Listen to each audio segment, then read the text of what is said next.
The excavation site on Kepler 442b stretched across 12 square kilometers of barren red soil.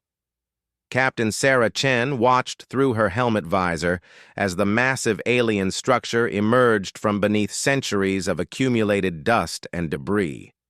The thing was enormous, easily the size of a small city back on Earth, its metallic surface gleaming with an otherworldly blue-green sheen that seemed to pulse with inner light. "How long did you say this has been here?" Sarah asked through her comm unit, addressing the tall, crystalline being beside her. The Zalithian engineer, whose name roughly translated to Keeper of Ancient Ways, but went by Zek for human convenience, shifted his translucent limbs in what Sarah had learned was their equivalent of a shrug. "Conservative estimates place the construction date at approximately 47,000 Earth years ago." Zek's voice resonated through the translation device clipped to his chest. "The civilization that built this vanished long before my people achieved spaceflight. We have been studying these ruins for over a millennium, yet we understand perhaps 10% of their purpose." Sarah nodded, her breath fogging the inside of her helmet as she stared at the structure.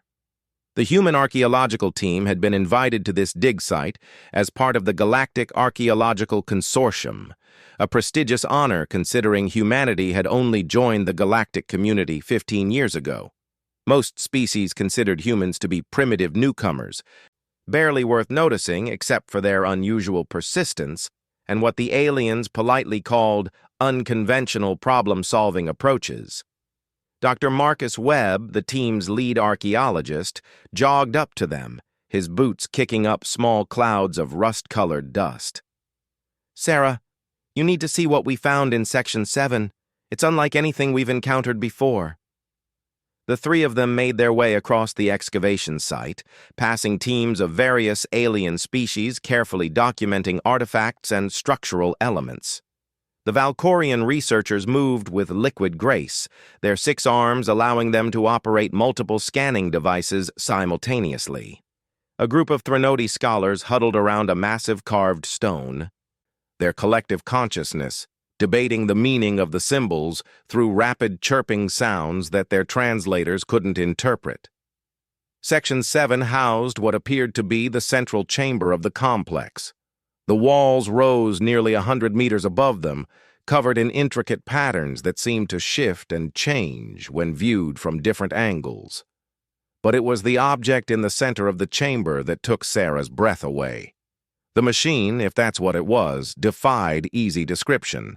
It stood roughly 15 meters tall and perhaps 20 meters wide, composed of what looked like flowing metal that had been frozen mid-motion. Spires and curves twisted around a central core that pulsed with a faint, steady light. Cables or veins of some kind snaked across its surface, disappearing into ports and emerging from others in seemingly random patterns. "We believe this is some form of central processing unit," Dr. Webb explained, consulting his tablet. "The power readings are off the charts, but nothing we've tried has gotten any response from it. Watch this." He approached a panel on the machine's surface and pressed his gloved hand against it. Nothing happened. He tried speaking to it, scanning it with various devices, even striking it gently with a metal tool. The machine remained completely inert, its light pulsing in the same steady rhythm it had maintained since they'd first uncovered it. Zek approached with several other Zalithian engineers. "We have attempted every known activation protocol," he said, his crystalline form reflecting the machine's glow. "Electromagnetic stimulation, harmonic resonance, quantum entanglement triggers. The device acknowledges our presence but refuses to engage. It is as if it is waiting for something specific." "Or someone specific," added Dr. Webb thoughtfully. Sarah studied the machine more closely, walking around its perimeter. There was something about it that felt familiar, though she couldn't place what. The flowing design reminded her of water, of natural formations shaped by wind and time. But there was also something organic about it, as if it had been grown rather than built. "What do your historical records say about the species that built this?" she asked Zek. Very little, unfortunately. We call them the architects, though that was not their name for themselves. They were apparently highly advanced, capable of manipulating matter at the quantum level. Their technology integrated seamlessly with biological systems, but they disappeared suddenly, leaving behind only these structures and no clear indication of where they went or why they left. As they spoke, more members of the archaeological team entered the chamber. Representatives from 8 different species gathered around the mysterious machine, each offering theories about its purpose and function. The general consensus was that it was some form of processing center, possibly for the entire complex. But its exact nature remained elusive. Dr. Yelena Korth, a renowned Andromedan xenoarchaeologist, gestured at the machine with her 4-fingered hands. The quantum signature suggests it operates on principles we don't fully understand. The energy it contains could power a small moon, yet it sits here dormant. In all my centuries of study, I have never encountered anything quite like it. Sarah found herself drawn to a particular section of the machine, where the flowing metal seemed to form a natural handprint. Not a human handprint exactly, but something close enough to make her pause. The depression was slightly larger than her own hand, with 6 finger-like indentations instead of 5, but the overall shape was remarkably similar. "Has anyone tried actually touching it?" she asked. "Not with gloves or tools, but skin contact?" The gathered aliens exchanged glances that ranged from confused to concerned. Zek spoke first. "Physical contact with unknown alien technology is considered extremely dangerous. Our safety protocols strictly forbid such actions." Dr. Korth nodded agreement. "The quantum field surrounding the device could cause cellular damage or worse. We have instruments for interaction precisely to avoid such risks." Sarah stared at the handprint-like depression. Something about it called to her, a feeling she couldn't shake. But what if that's the point? What if it's designed to require biological contact? Your instruments might be too sophisticated for it to recognize. "The risks are too great," Dr. Webb interjected. "We don't know anything about the architect's biology or what kind of contact this thing expects." But Sarah was already removing her right glove, the seals of her environmental suit hissing softly as they disengaged. The chamber's atmosphere was breathable for humans, one of the reasons the site had been chosen for joint excavation. "Sarah, don't," Dr. Webb warned. But she was already reaching toward the machine. The moment her bare skin made contact with the flowing metal surface, everything changed. The machine's steady pulse quickened, and the faint light suddenly blazed to life. Energy coursed through the cables and veins, illuminating patterns that had been invisible moments before. The entire structure began to hum with increasing intensity. But more than that, Sarah felt something, a presence, ancient and vast, touching her mind with gentle curiosity. Images flashed through her consciousness, star maps showing the galaxy as it had been 50,000 years ago, vast cities that floated in space, beings of incredible beauty and intelligence who shaped matter with thought alone. The assembled scientists stepped back in alarm as the machine's activity increased. Lights danced across its surface in complex patterns, and a low harmonic tone filled the chamber. But Sarah felt no fear. The presence in her mind was benevolent, almost parental in its warmth. Through the connection, she began to understand. The architects hadn't disappeared. They had evolved beyond the need for physical form, ascending to a higher plane of existence. But they had left their technology behind as a gift for younger races who might one day prove worthy of it. The machine wasn't broken or dormant. It was waiting, programmed to activate only when touched by a species that shared certain characteristics with its creators. Not technological sophistication or quantum manipulation abilities, but something far more fundamental: curiosity, adaptability, and the willingness to take risks in pursuit of knowledge. Humans it seemed, were the first species to possess these qualities in the right combination. The visions continued, showing Sarah glimpses of incredible technologies, healing devices that could repair damage at the genetic level, terraforming systems that could transform dead worlds into gardens, transportation methods that folded space itself. All of it waiting to be unlocked by those brave enough to reach out and make contact. But the connection was taking its toll. Sarah felt her strength ebbing as the machine drew something from her, some essential quality that allowed it to calibrate itself to her species. She understood instinctively that this was not harmful, merely the machine learning what it needed to know about humans in order to serve them safely. The other team members watched in stunned silence as symbols and patterns flowed across every surface of the machine. Data streams of incomprehensible complexity scrolled past faster than any eye could follow. The chamber itself seemed to be waking up, with previously hidden panels sliding open to reveal additional interfaces and control systems. After what felt like hours, but was probably only minutes, the intensity began to fade. The machine's light settled into a new pattern, warmer and more welcoming than before. The presence in Sarah's mind withdrew gently, leaving behind a sense of completion and satisfaction. Sarah stumbled backward, her hand falling away from the machine's surface. Dr. Webb caught her as her knees buckled, but she was smiling broadly despite her obvious exhaustion. "It worked," she gasped, looking around at the transformed chamber. "It actually worked." Zek approached cautiously, his crystalline form shimmering with excitement. "The quantum signature has completely changed. The machine is fully active now. How did you know to try physical contact?" Sarah shook her head, still trying to process what had happened. "I didn't know. It just felt right. Like it was meant to happen." Dr. Korth was scanning the machine with her instruments, her 4 eyes wide with amazement. "The energy patterns are stabilizing into recognizable configurations. It appears to be running some kind of initialization sequence." As they watched, holographic displays materialized in the air around the machine. The symbols were unlike any known language, but somehow Sarah found she could understand them. The machine was introducing itself, explaining its purpose and capabilities in concepts that translated directly into meaning rather than words.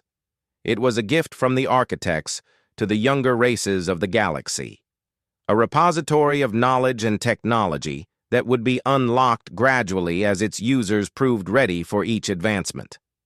The machine would serve as both teacher and tool, guiding the development of any species that made contact with it. But there was a condition. The machine would only respond to the species that had first activated it.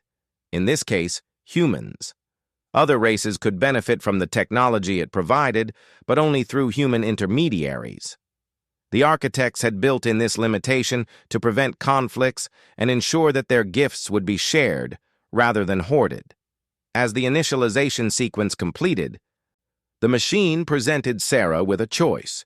She could accept the role of primary interface, serving as the bridge between human and architect technology. The position would change her, enhancing her understanding and capabilities, but also binding her to the machine and its purposes. Sarah looked around at the assembled scientists, representatives of 8 different species who had spent years trying to unlock the secrets of this place. Then she thought about humanity, still struggling to find its place in the galactic community, often dismissed as too young and primitive to contribute meaningfully to galactic civilization. The choice was obvious. "I accept," she said clearly, her voice carrying across the chamber. The machine pulsed once more, and Sarah felt something fundamental shift within her consciousness.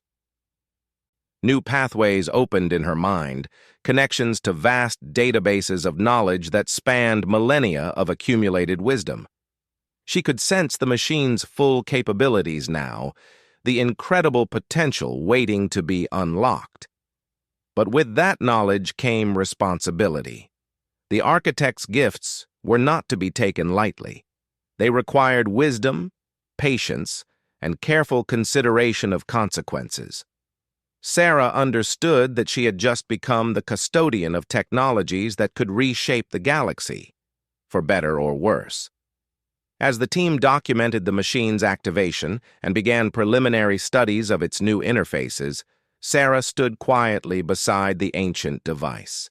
She could feel its patient presence in her mind, ready to share its secrets when she was ready to receive them.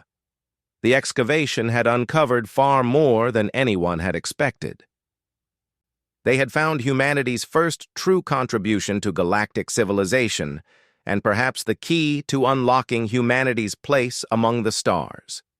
3 weeks had passed since the machine's activation, and the excavation site had transformed into something resembling a small city.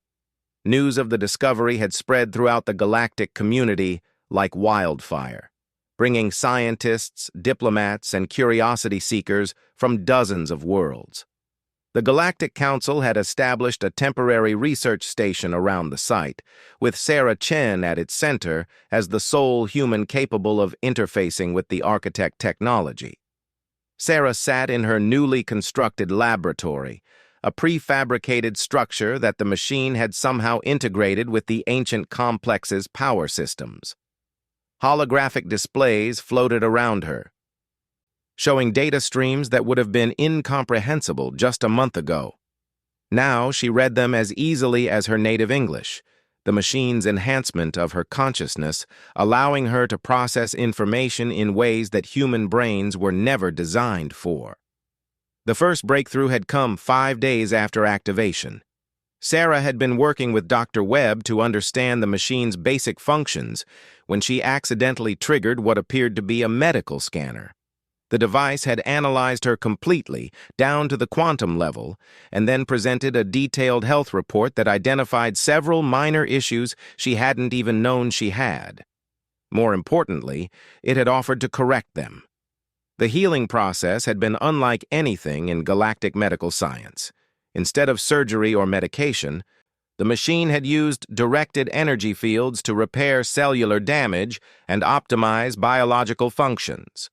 Within hours, Sarah had felt better than she had in years. Her vision was sharper, her reflexes faster, and her mind clearer.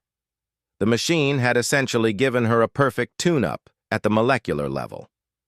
Word of the medical technology had brought Dr. Killian Voss, the galaxy's leading expert in xenobiology, rushing to the site. The elderly Centaurian scientist had arrived skeptical, but left convinced that the architect technology represented a quantum leap in medical science. "The precision is beyond anything we thought possible," Dr. Voss had told the assembled research team. "It can identify and correct genetic abnormalities without affecting healthy tissue." The applications for treating previously incurable diseases are staggering, but Sarah had quickly learned that the machine's gifts came with built-in safeguards. When Dr. Voss had attempted to interface with the medical systems directly, they had remained inert. Only when Sarah served as an intermediary could other species access the technology. The machine would scan patients and provide healing, but only under human supervision. This limitation had caused considerable frustration among the galactic scientific community. Many researchers felt that such powerful technology shouldn't be restricted to a single species, especially one as young and inexperienced as humanity. There had been formal complaints to the Galactic Council, accusations of human supremacist programming, and demands for unrestricted access. Sarah understood their frustration, but she also understood the wisdom behind the architect's decision. The machine hadn't just shared its medical capabilities with her. It had also shown her glimpses of civilizations that had destroyed themselves with advanced technology they weren't ready to handle. The safeguards weren't meant to exclude other species. They were meant to ensure that the technology was introduced gradually and responsibly. The second major breakthrough had come when Sarah discovered the machine's manufacturing capabilities. Hidden beneath the complex was an entire automated production facility that could create virtually anything from raw atomic matter. The system could build devices, tools, and even complex machinery with perfect precision, limited only by the available materials and the operator's understanding of what was needed. Sarah had started small, asking the machine to create simple tools and devices. Each success had built her confidence and understanding, allowing her to attempt more complex projects. Within a week, she was producing medical equipment that surpassed anything in the galactic market. The devices were elegantly simple in design but impossibly sophisticated in function. Dr. Yelena Korth had been studying one of Sarah's creations, a diagnostic scanner no larger than a tablet, but capable of analyzing living tissue in real time.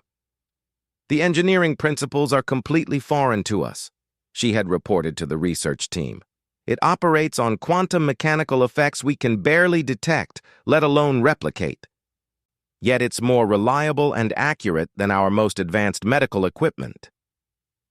The manufacturing system had attracted the attention of the Galactic Trade Consortium, the economic powerhouse that regulated commerce between star systems. Representative Jalen Cree, an imposing draconian with scales that shifted color with his emotions, had arrived at the site with a small army of trade analysts and economists. "The economic implications are staggering," Cree had explained to Sarah during their first meeting. "If humans can produce goods that surpass our current technology, it could revolutionize galactic commerce, but it could also destabilize entire sectors of the economy if not managed carefully." Sarah had found herself thrust into negotiations she never could have imagined. The Galactic Council wanted to establish trade agreements for architect-enhanced products. Various species were offering resources, territory, and political alliances in exchange for access to the technology. Some of the more aggressive cultures were making barely veiled threats about what might happen if humans didn't share their newfound advantages. Through it all, the machine served as her guide and counselor. It helped her understand the political implications of various decisions and suggested approaches that would benefit both humanity and the galaxy as a whole. The architects had faced similar challenges when they were a young species, and their experiences were encoded in the machine's vast memory banks. The third breakthrough had been the most significant of all. While exploring the machine's deeper functions, Sarah had discovered something that changed everything: the location of other architect sites throughout the galaxy. The complex on Kepler 442b was not unique. There were dozens of similar installations scattered across known space, all waiting for the right species to activate them. The revelation had sent shockwaves through the galactic scientific community. Archaeological expeditions that had spent centuries studying dead architect ruins suddenly realized they might be sitting on functioning technology. Teams were dispatched to sites on 17 different worlds, all hoping to duplicate Sarah's success. But the results had been disappointing. Other species could detect the machines and even interact with them to a limited degree, but none could achieve full activation. The architect technology seemed specifically calibrated to respond to human consciousness. It was as if the ancient builders had somehow anticipated humanity's eventual arrival and designed their systems accordingly. This discovery had profound implications for humanity's place in the galaxy. No longer were humans seen as primitive newcomers. They were now recognized as the inheritors of the most advanced technology the galaxy had ever known. The political landscape shifted overnight, with major powers courting human alliance and minor species seeking protection under humanity's growing influence. Sarah found the attention overwhelming. Delegations arrived daily with proposals, requests, and demands. Everyone wanted something from the humans who controlled architect technology. Some offers were generous. The Vorthon Empire offered to share their advanced starship designs in exchange for medical technology. The Crystalline Collective proposed joint research projects that would benefit both species. Other approaches were less friendly. The hegemony of Scar had suggested that humanity might benefit from their protection and guidance in managing such powerful technology. The implication was clear: submit to Scar authority or face the consequences. Similar pressure came from other aggressive species who saw humanity's new status as a threat to their own power. But Sarah had an advantage they didn't expect. The machine had revealed to her the true scope of architect technology. The installations weren't just repositories of advanced tools and knowledge. They were components of a vast network that spanned the entire galaxy. When fully activated, the system could manipulate matter and energy on a cosmic scale. The architects hadn't just been an advanced species. They had been the gardeners of the galaxy, shaping stellar evolution, guiding the development of younger races, and maintaining the delicate balance that allowed life to flourish. When they had transcended physical existence, they had left their network behind for their successors to inherit. And apparently, those successors were human. The knowledge was both exhilarating and terrifying. Sarah realized that she was looking at technology that could reshape worlds, extend or shorten the lives of stars, and influence the development of entire species. The responsibility was almost crushing. One mistake could cause damage on an unimaginable scale. But the machine wouldn't let her carry that burden alone. It had been designed to work with biological consciousness, to partner with living beings rather than replace them. As Sarah's understanding grew, so did the machine's ability to adapt to her needs and limitations. They were becoming something new together, a hybrid of human intuition and architect precision. The partnership had begun to change Sarah in ways she was still discovering. Her memory was becoming perfect, able to recall any detail with crystal clarity. Her processing speed had increased dramatically, allowing her to analyze complex problems in seconds rather than hours.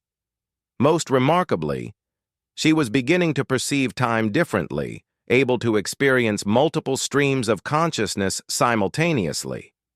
Dr. Webb had been monitoring her transformation with a mixture of fascination and concern. "You're becoming something more than human," he had told her during one of their regular checkups. "The question is whether you're still you." Sarah had considered the question seriously. She still felt like herself, but enhanced and expanded rather than changed. The machine hadn't replaced her consciousness. It had amplified it. She was still Sarah Chen, still driven by curiosity and compassion, still committed to using her abilities for the greater good. But now she had the tools to back up those intentions on a galactic scale. The real test had come when the Scar hegemony had moved beyond threats to action. A battle fleet had arrived at the edge of the system, demanding that humanity surrender control of the architect technology. The Galactic Council had tried to negotiate, but the Scar were convinced that such power belonged in the hands of a mature species like themselves. Sarah had felt the machine's response to the threat before she consciously recognized it herself. The ancient technology had defensive capabilities that made conventional weapons seem primitive. Not destructive weapons, but systems that could neutralize aggression without causing permanent harm. When the Scar fleet had advanced toward the planet, Sarah had interfaced with the machine and activated the defensive protocols. The result had been spectacular and completely bloodless. The Scar ships had simply stopped, their engines shut down by electromagnetic fields that selectively targeted their specific technology. The crews were unharmed, but their vessels were completely disabled. The demonstration had ended any discussion of taking the technology by force. The galactic powers had realized that humanity now possessed defenses that made military action pointless. Instead of conquest, they would have to negotiate. Sarah had used the moment to establish new ground rules. The architect technology would be shared freely, but under human oversight and according to human judgment. Species that proved trustworthy and responsible would receive greater access. Those who attempted to abuse or monopolize the gifts would find themselves cut off entirely. The approach had worked better than anyone expected. Instead of the chaos and conflict many had predicted, the galaxy had entered a period of unprecedented cooperation. Species that had been rivals for millennia found themselves working together on projects that benefited everyone. The architect technology was gradually transforming galactic civilization, one breakthrough at a time. But Sarah knew this was only the beginning. She had unlocked perhaps 1% of the machine's capabilities. There were technologies waiting to be discovered that could revolutionize transportation, communication, and energy production. There were healing systems that could extend lifespans indefinitely. There were terraforming tools that could create garden worlds from barren rocks. All of it was waiting for her to prove ready for the responsibility. And with each passing day, as her partnership with the machine deepened, Sarah felt herself growing into that responsibility. She was becoming something new, the bridge between humanity's present and its extraordinary future. 2 years had transformed the galaxy beyond recognition. Sarah Chen stood on the observation deck of the newly constructed Harmony Station, watching ships from dozens of worlds dock at the massive orbital facility. The station itself was a marvel of architect technology, grown rather than built from programmable matter that responded to conscious intention. Its organic curves and impossible engineering defied conventional physics while providing a perfect environment for interspecies cooperation. The transformation hadn't been without challenges. Sarah touched the neural interface crown that now rested permanently on her head, its crystalline structures grown from her own enhanced neural tissue. The device allowed her to maintain connection with the growing network of activated architect sites while preserving her essential humanity. It had taken months of careful development to achieve the right balance. Below her, the planet Kepler 442b looked nothing like the barren world they had first excavated. The architect terraforming systems had transformed it into a garden paradise, with vast cities that seemed to grow from the landscape itself. Rivers of pure water flowed between towers that reached toward the sky, while forests of bioluminescent trees created a natural network of living light. The planet had become the unofficial capital of what many were calling the New Galactic Order, though Sarah preferred to think of it simply as cooperation on an unprecedented scale.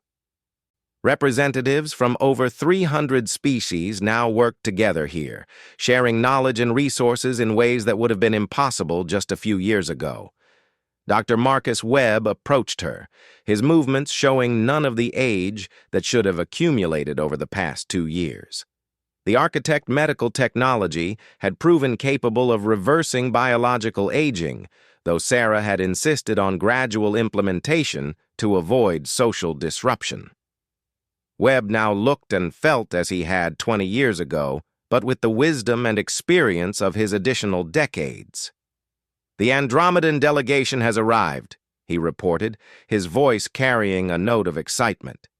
"They're ready to begin the deep space exploration project." Sarah nodded, feeling the machine network's acknowledgement of the new arrivals through her neural connection. The Andromedans were among the most advanced spacefaring species in the galaxy, with ships capable of traveling between galaxies. Their partnership with humanity would open up possibilities that even the architects might not have imagined. "How many sites are active now?" she asked, though she already knew the answer through her connection to the network. 47 installations across 31 star systems, Webb replied, each one producing technologies and capabilities we're still learning to understand. The Zilithians have made breakthrough in quantum communication using the harmonic resonators. The Valkorians have developed new forms of matter that exist in 12 dimensions simultaneously. And the Centaurians... Webb's voice trailed off in amazement, even though they had discussed these developments many times. The pace of innovation had been staggering.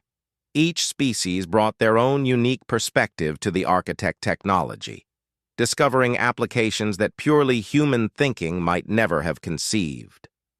Sarah felt a gentle pulse through the neural crown as the network signaled an incoming priority communication. Through the quantum entanglement systems the architects had developed, she could communicate instantly with any activated site regardless of distance. This particular signal came from the installation in the Rigel system, where a joint human-draconian team was working on stellar engineering projects. The message was brief but significant. They had successfully tested a solar regulator that could extend the stable lifetime of aging stars by billions of years. The implications were staggering. Entire civilizations facing the death of their home suns could now look forward to indefinite futures in their native systems. But the news also carried a warning that had become increasingly familiar. The technology was so powerful that even minor errors could have catastrophic consequences. The stellar regulator could just as easily destabilize a star as stabilize it. Every application of architect technology required careful consideration and extensive safeguards. Sarah had learned to trust the network's collective wisdom in making such decisions. The 47 installations formed a distributed intelligence that combined human intuition with architect logic and the unique perspectives of dozens of different species. No single individual, no matter how enhanced, could safely manage such power alone. Zek approached across the observation deck, his crystalline form now enhanced with architect bio-integrations that allowed him to interface directly with the network. The Zalithian had become one of Sarah's closest advisors, his ancient culture's respect for patience and long-term thinking proving invaluable in managing galactic-scale changes. The Scar hegemony has submitted a formal request for inclusion in the terraforming project, he reported, his translated voice carrying notes of diplomatic caution. Sarah sighed, feeling the weight of such decisions. The Scar had caused significant problems in the early days, attempting to seize architect technology through force and intimidation. But their civilization was genuinely struggling with the ecological collapse of their homeworld. Millions of lives hung in the balance. Through the network, Sarah could sense the opinions of other site managers and their alien partners. Some argued for maintaining the Scar's exclusion as punishment for their earlier aggression. Others advocated for the humanitarian imperative to help regardless of past conflicts. The architect systems themselves remained neutral, capable of either decision but requiring conscious choice from their biological partners. What does the collective assessment suggest? Sarah asked, opening her mind to the full wisdom of the network. The answer came not as words, but as understanding. The Scar's aggression had stemmed from desperation and fear of losing their homeworld. Given access to the terraforming technology, they would likely become valuable contributors to galactic cooperation. The risk of continued exclusion outweighed the benefits of maintaining their punishment. Conditional approval, Sarah decided, feeling the network's agreement with her choice. They can participate in the terraforming project, but under direct supervision from the Centaurian ecological specialists. Any attempt to weaponize or monopolize the technology will result in immediate termination of access. Zek's form shimmered with approval. A wise decision. Redemption serves the greater good better than eternal punishment. As they spoke, another signal reached Sarah through the network. This one came from much farther away, from the edge of explored space where human and Vorthan ships were conducting deep surveys of previously unknown regions. They had found something extraordinary, evidence of other networks similar to the architect installations, but clearly built by different species. The discovery suggested that the galaxy had been home to multiple transcendent civilizations, each leaving behind gifts for their successors. The architects were not unique in their generosity or their foresight. The galaxy appeared to be designed as a proving ground for younger species, with multiple sets of advanced technology waiting to be unlocked by those who proved worthy. Sarah felt a thrill of anticipation mixed with trepidation. If there were other networks out there, humanity and their allies might eventually encounter the species that had built them. Some might still exist in transcended form, watching and waiting just as the architects had been.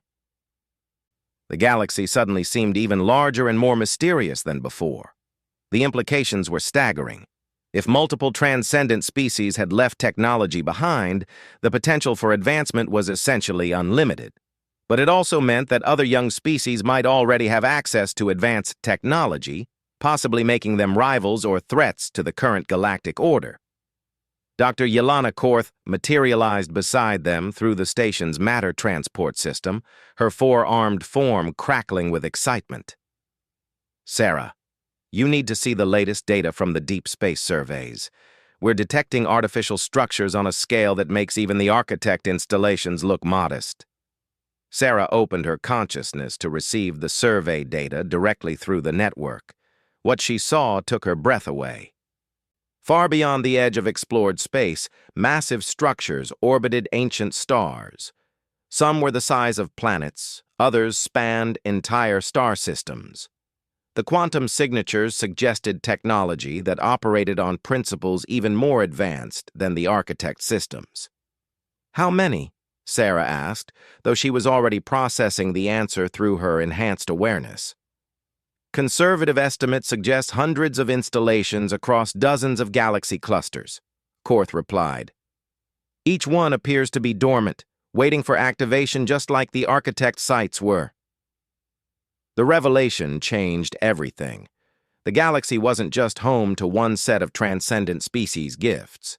It was apparently a vast treasure house of advanced technology left by multiple civilizations that had moved beyond physical existence. Humanity and their allies had unlocked only the first of many possible levels of advancement. But with opportunity came responsibility. Each new level of technology would bring greater power and greater potential for both creation and destruction.